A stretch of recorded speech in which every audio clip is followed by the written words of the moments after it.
Bismillahirrahmanirrahim. Assalamualaikum warahmatullahi wabarakatuh. Saya Mahfud IGP Angkatan 10 Kabupaten Situbondo. Saat ini saya sudah bersama salah satu kepala sekolah di Kecamatan Suboh, yaitu Bapak Walid Haddad SPD. Beliau selaku Kepala SDN 1 Gunung Malang. Dalam kesempatan ini dua Gunung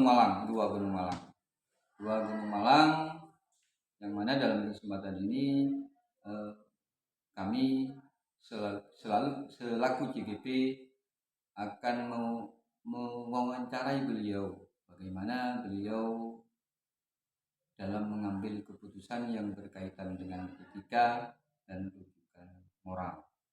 Itu kami lakukan untuk memenuhi tugas kami sebagai calon guru penggerak.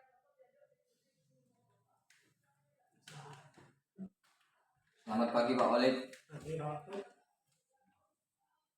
Sibuk Pak? Maaf ini mengganggu waktunya. Saya selaku IGP sudah mereportkan Bapak, kami datang ke tempatnya Bapak. Bapak, ini ada hal-hal yang akan saya tanyakan kepada Bapak tentang bagaimana selama ini Bapak itu mengambil keputusan etika dan rujukan moral. Yang pertama, bagaimana Bapak dalam mengidentifikasi kasus-kasus yang merupakan dilema etika atau rujukan moral? Baik, Mahfud, saya akan menjawab pertanyaan itu. Ketika berbicara etika atau rujukan moral, kita itu mengidentifikasi kasus-kasus pertentangan nilai itu sendiri dan dampaknya pada murid, atau dampak positif atau negatif. Jadi Bapak dalam mengidentifikasi kasus-kasus itu berarti melihat dulu dampaknya nanti mungkin antara jangka panjang atau jangka pendek secara positif ataupun negatif. Gitu, Pak. Oke. Selama ini bagaimana Bapak menjalankan pengambilan keputusan? Oke Pak Walid, berarti tadi Bapak dalam mengambil keputusan yang berkaitan dengan etik, moral, Bapak tadi harus diidentifikasi dulu Pak. Untuk pertanyaan yang kedua, selama ini bagaimana Bapak menjalankan pengambilan keputusan di sekolah, terutama untuk kasus-kasus yang sama-sama benar atau sama-sama mengandung nilai?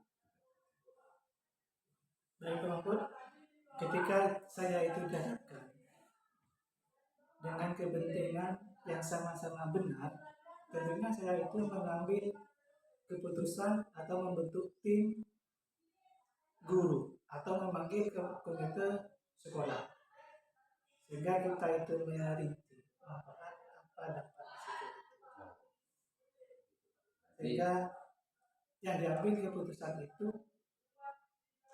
kebijakan yang sudah ditetapkan di sekolah. Jadi Bapak untuk menjalankan keputusan itu berarti tidak semerta-merta Bapak mengambil keputusan sendiri gitu Pak ya. Berarti Bapak masih mengambil masih minta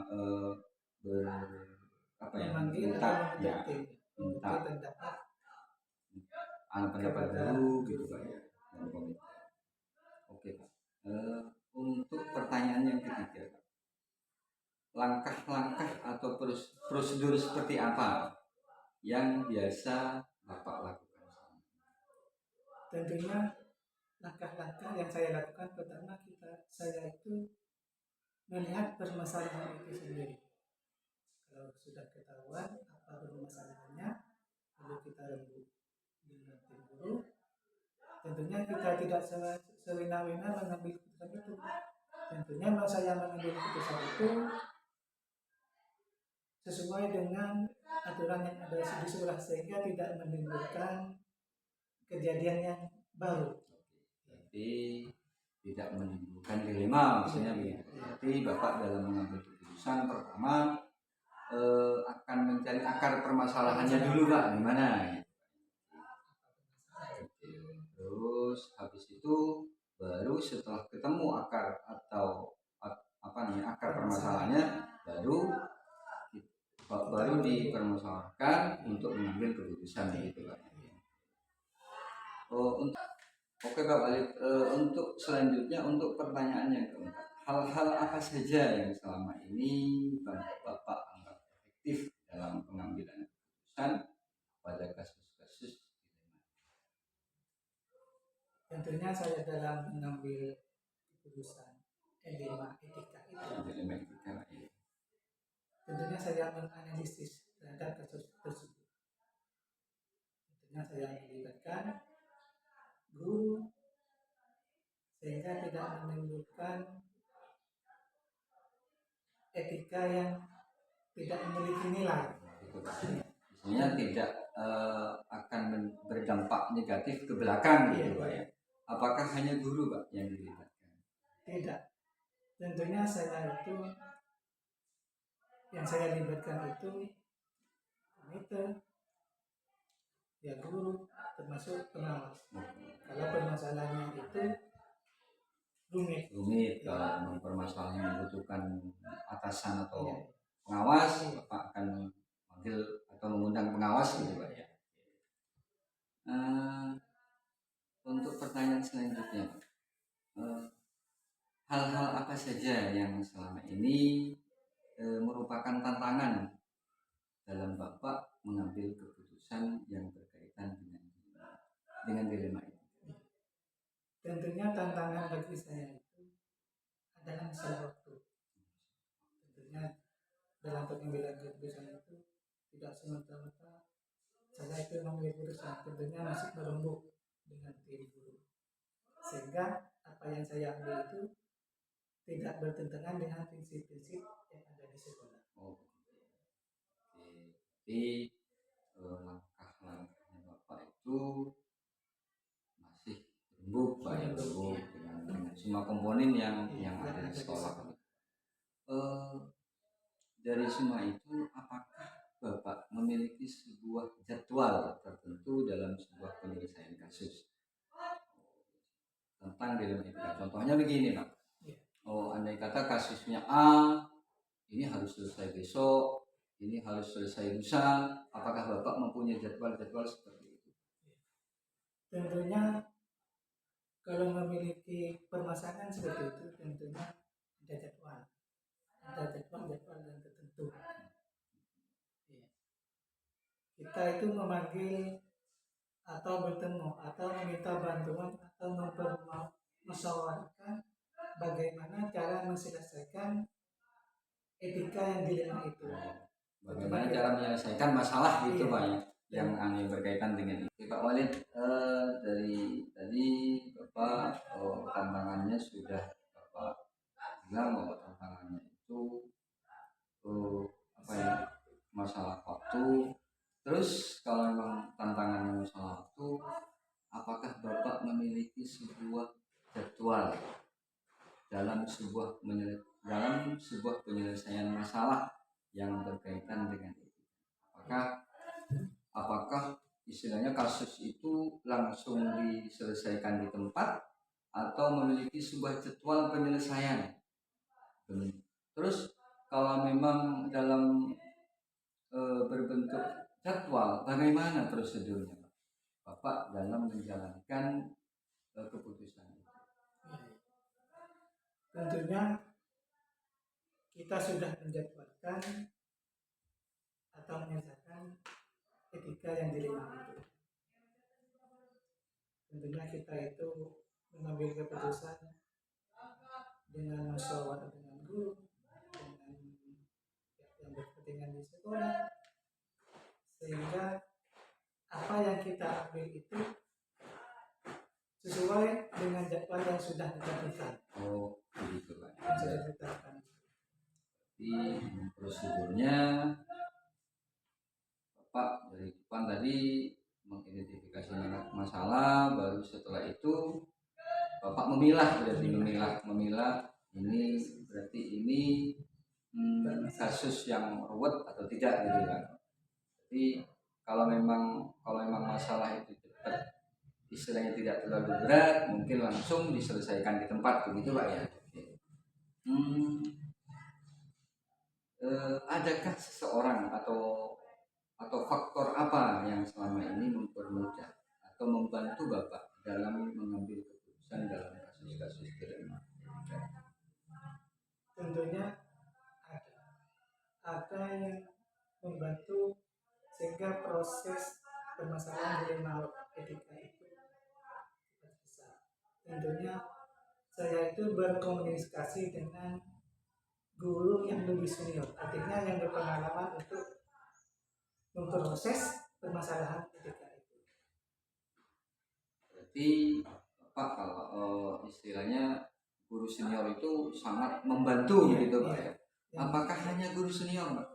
Mungkin pengawas, mungkin pernah berkonsultasi dengan pengawas atau kalau permasalahannya itu sulit, rumit, tentunya saya itu tidak hanya dengan guru senior, tentunya kita itu memanggil atau berkonsultasi dengan. Oke Pak, tadi Bapak menyelesaikan masalah itu atau orang yang berjasa itu salah satunya tadi adalah guru senior. Apakah hanya guru senior saja Pak? Tidak, selain guru senior, tentunya saya itu berkonsultasi dengan komite sekolah, orang tua murid, dan juga pengawas. Pengawas Pak ya. Oke, untuk pertanyaan terakhir Pak. Dari semua hal-hal yang telah disampaikan Bapak, di pembelajaran apa yang dapat Bapak petik dari pengalaman Bapak mengambil keputusan tentang dilema itu? Tentunya dari permasalahan tersebut sangat penting bagi saya untuk memiliki penasehat, sehingga kita itu lebih mudah berkonsultasi atau memecahkan permasalahan dilema itu, sehingga menghasilkan keputusan di mana keputusan itu yang lebih efektif. Atau mungkin juga dari banyaknya kasus itu Bapak lebih matang dalam bagaimana cara Bapak itu mengambil keputusan. Oke, terima kasih Pak Walid. Mungkin saya mohon maaf telah mengganggu waktunya Bapak. Kalau saya punya salah, mungkin ada kata-kata yang kurang berkenan di hati Bapak, saya minta maaf. Terima kasih Pak Walid.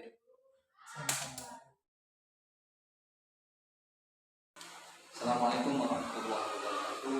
Saya DPP Mahfud Amiruddin, DPP Angkatan 10 dari Kabupaten Situbondo.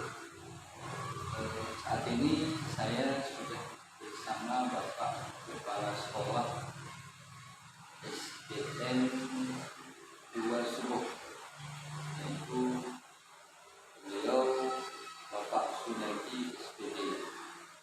Dalam kesempatan ini saya akan mewawancari beliau bagaimana selama ini beliau mengambil keputusan tentang dilema etika atau tuntutan moral. Selamat pagi Pak Haji. Pagi. Gimana kabarnya Pak? Alhamdulillah baik. Ini dalam kesempatan ini saya sudah mengambil waktu Bapak. Ini kami lakukan karena ini adalah tugas yang harus kami lakukan dalam memenuhi tugas kami dalam pendidikan. Itu mewawancari Bapak tentang bagaimana Bapak selama ini mengambil keputusan itu yang berkaitan dengan dilema etika atau tuntutan moral. Nanti beberapa pertanyaan Saya mulai Pak ya. Bismillah. Bismillahirrahmanirrahim. Pertanyaan yang pertama, bagaimana Bapak selama ini dalam mengidentifikasi kasus-kasus yang merupakan deliktika atau bukan? Sebelumnya Assalamualaikum warahmatullahi wabarakatuh. Terkait dengan pertanyaan itu identifikasi kasus-kasus atau bukan moral. Itu kasus-kasus yang seperti itu cara mengidentifikasinya itu melihat atau dampaknya ke sesuatu. Kalau dampaknya itu akan membawa sesuatu ke arah yang baik, itu berarti ketika Etika.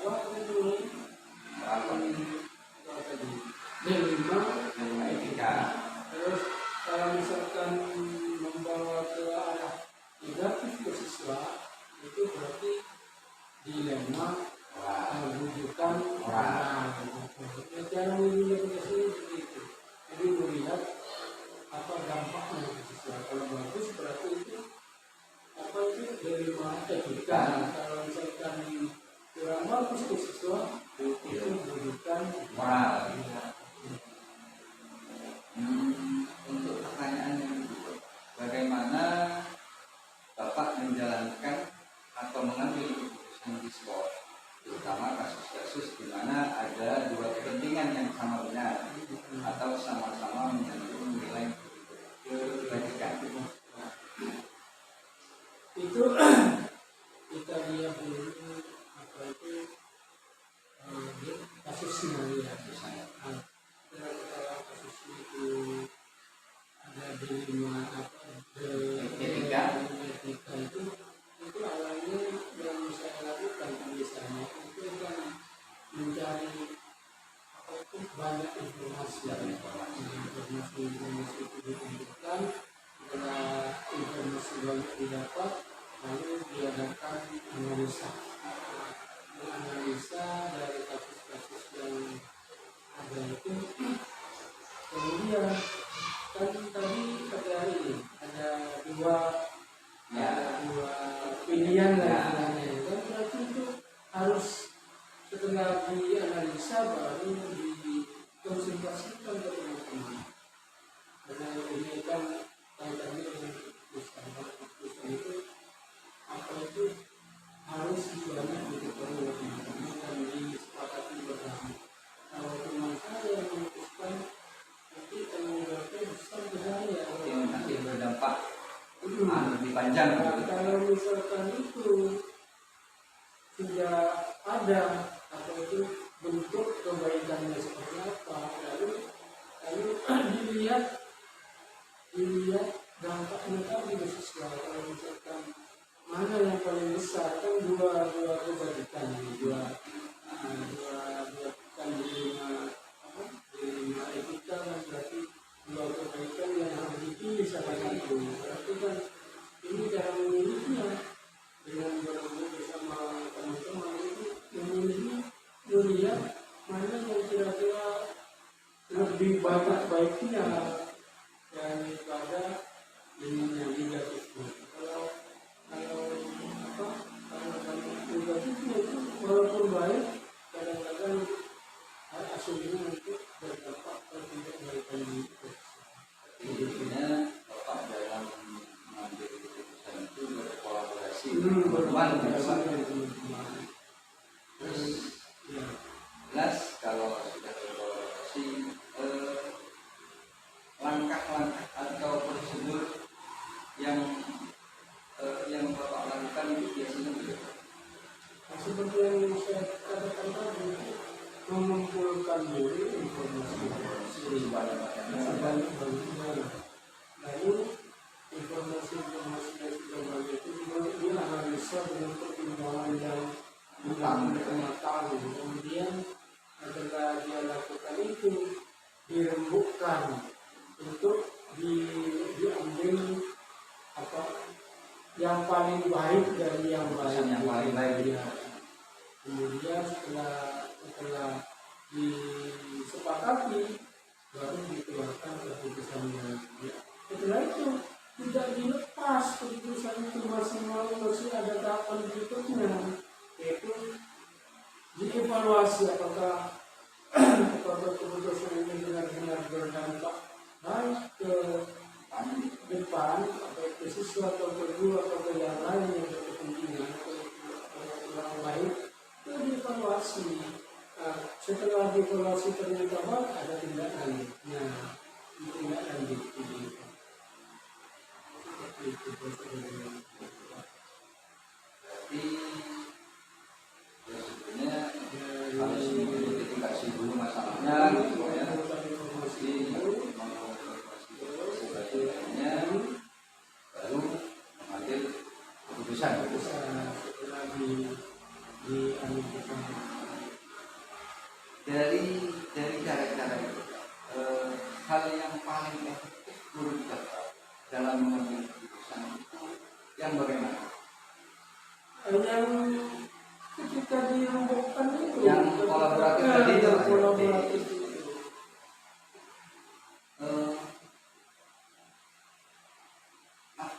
Ini Pak, untuk pertanyaan selanjutnya, apakah dalam Bapak menyelesaikan masalah itu, apakah ada jadwal tertentu, atau pada saat Bapak menghadapi masalah, apakah langsung diselesaikan di tempat atau masih dirembukan dulu atau bagaimana? Ya.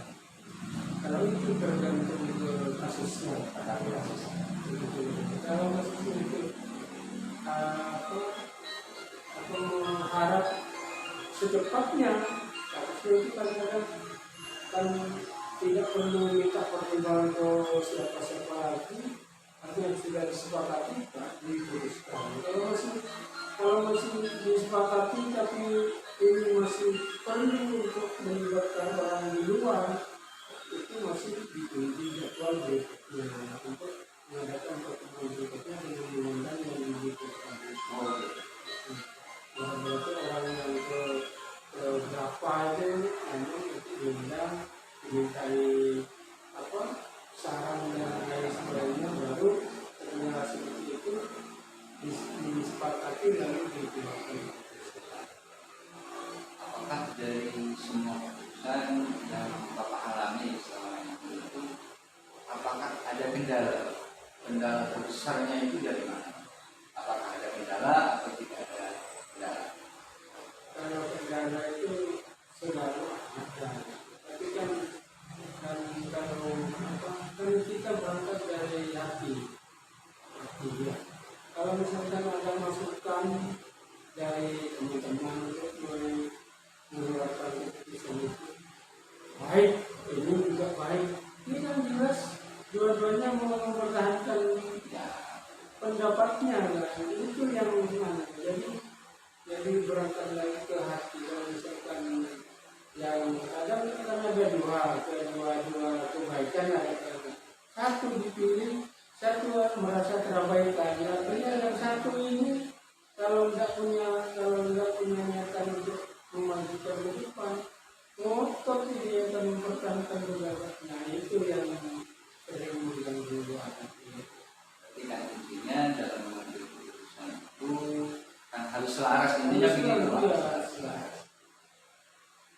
Terus adakah faktor atau seseorang nih Pak, seseorang yang mempermudah dalam Bapak mengambil keputusan? Seorang ini mungkin dalam Bapak mengambil kasus APT dan itu, apakah ada seseorang yang membantu Bapak dalam mengambil keputusan, misalnya awas, sekolah, yang sering itu tak kenal, bisa dibantu juga oleh guru-guru sendiri.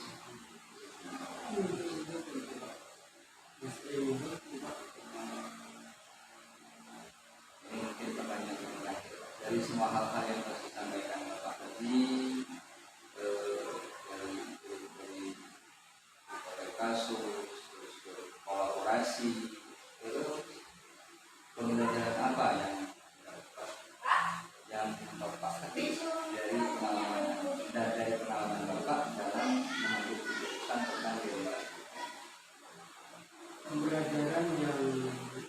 bab-bab itu sebenarnya Pak. Yang paling penting yang dirasakan apa terstrukturnya dalam apa dalam mengambil keputusan itu langkah-langkahnya, artinya prosedurnya mulai dari mana kalau itu dijalani benar-benar itu hasil dari keputusannya itu akan diterima oleh semua pihak. Kalau misalkan itu tidak dilalui, tidak dibutuhkan dalam mengidentifikasi masalah, kan melibatkan banyak teman saya. Lalu yang kemudian orang-orang yang tidak terlibat itu akan merasa merasa dikucilkan gitu. Kalau itu dilibatkan semua akhirnya keputusan yang diambil itu diterima dan bisa dilakukan dengan baik Pak. Terima kasih Pak. Terima kasih Pak sudah mengganggu waktunya dari wawancara tadi. Banyak hal yang saya pelajari di sini, bagaimana cara dari masalah itu, tapi masalah kalau dalam menyelesaikan masalah itu berarti tidak serta-merta pas diselesaikan